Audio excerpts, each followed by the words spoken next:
Hello students, welcome back to my YouTube channel DS group of education. তোমাদের সবাইকে আরো একবার আমার ইউটিউব চ্যানেলে স্বাগত জানাই।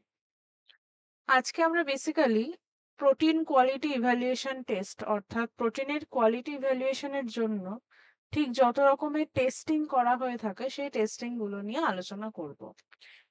যেখানে প্রথম যে টেস্টটা রয়েছে সেটা হচ্ছে পিইআর অর্থাৎ প্রোটিন এফিসিয়েন্সি রেশিও। এটা কিভাবে এর মেজারিংটা হয়ে থাকে?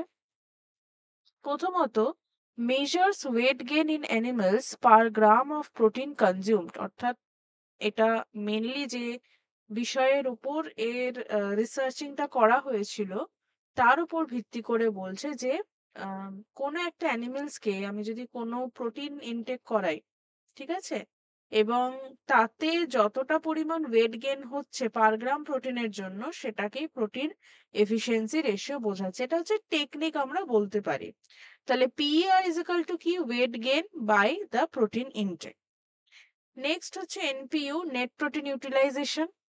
এটা assesses nitrogen retain versus nitrogen consumed, অর্থাৎ যতটা নাইট্রোজেন রিটেন করা হয়েছে তার সাথে সাথে যতটা নাইট্রোজেন গ্রহণ করা হয়েছে তার অ্যাসেসিং করা হয়। এনপিইউ সমান সমান কি?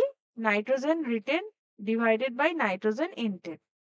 তারপর হয়েছে biological value. Biological value basically একটা প্রোটিনের কতটা শোষণ করার ক্ষমতা রয়েছে, অ্যাবজর্বেন্সি অফ প্রোটিন বা অ্যাবজর্ব প্রোটিন, সেই অ্যাবজর্বেশনটাই কিন্তু মেনলি ইভ্যালুয়েট করা হয়। এবং এই biological value equals to nitrogen retained divided by nitrogen absorbed.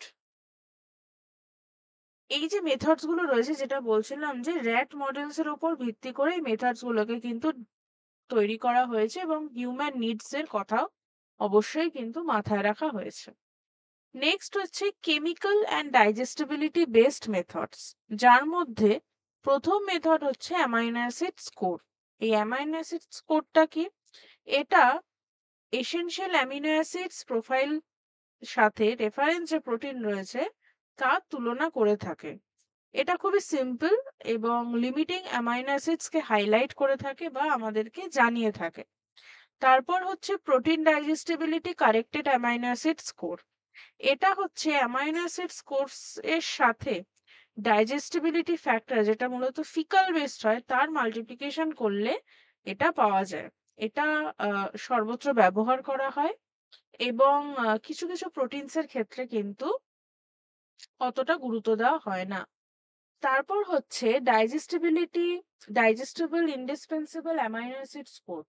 এটাও একটা খুব গুরুত্বপূর্ণ ডাইজেস্টেবিলিটি আমরা বলতে পারি স্কোর চেকিং টেকনিক, এবং এটা এফএও দ্বারা কিন্তু রেকমেন্ডেড হিউম্যান নিউট্রিশন ডিটারমিনেশনের ক্ষেত্রে। এবার বলছে এই যে ডিআইডাবলএস, এটা কনসিডার করা হয় পিডিসিডাবলএস এর সাথে because it accounts true digestibility at the end of the small intestine, মানে স্মল ইন্টেস্টাইনের পরবর্তীতে যে জিনিসটা যাচ্ছে সেটাকে বলছে না, মূলত স্মল ইন্টেস্টাইনের ক্ষেত্রে একদম এন্ডে কতটা অ্যাবজর্বেন্সি হচ্ছে সেটাই কিন্তু এই পিডিসিডাবলএস দ্বারা জানা হয়ে থাকে। তাহলে এই যে জিনিসগুলো আমরা করলাম, এই যে ডিফারেন্ট মেথডস রয়েছে, এগুলো কেন এত গুরুত্বপূর্ণ? এগুলো হাই কোয়ালিটি প্রোটিন সোর্স যেটা রয়েছে, যেগুলো ভালনারেবল গ্রুপস এর জন্য গুরুত্বপূর্ণ, সেটা জানতে সাহায্য করে। ফর্টিফিকেশন স্ট্র্যাটেজিকে ইমপ্রুভ করে, অর্থাৎ আমার যদি মনে হয় যে এই ফুড আইটেমের মধ্যে প্রোটিন ফর্টিফাই করব, তাহলে আমি সেই বুঝে করতে পারি। মিল প্ল্যানিং এ সাহায্য করে। তার সাথে সাথে রেগুলেশন মানে নিউট্রিশন লেভেলিং এবং ডায়েটারি ক্লেমস যেগুলো হয় সেখানেও কিন্তু সাহায্য করে থাকে। ওকে, so this is all for today.